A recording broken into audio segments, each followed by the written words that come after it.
ನಮಸ್ಕಾರ ಸ್ನೇಹಿತರೆ. ದೇವರು ಯಾರು? ಯೇಸು ದೇವರೇ ಎಂಬ ಪ್ರಶ್ನೆಯನ್ನು ಅನೇಕರು ಕೇಳುತ್ತಾರೆ. ಬೈಬಲ್ ಹೇಳ್ತದೆ, ಆದಿಯಲ್ಲಿ ವಾಕ್ಯವಿತ್ತು, ವಾಕ್ಯವು ದೇವರ ಸಂಗಡ ಇತ್ತು, ವಾಕ್ಯವೇ ದೇವರಾಗಿತ್ತು. ಯೋಹಾನ 1:1.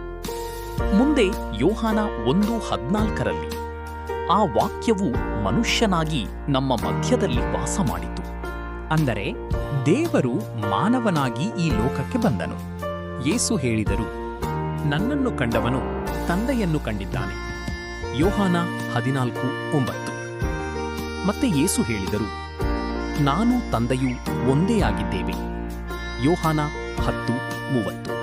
ಅದಕ್ಕಾಗಿಯೇ ಥೋಮನು ಯೇಸುವಿಗೆ, ನನ್ನ ಕರ್ತನು ನನ್ನ ದೇವರು, ಯೋಹಾನ 20:28 ಎಂದು ಹೇಳಿದನು.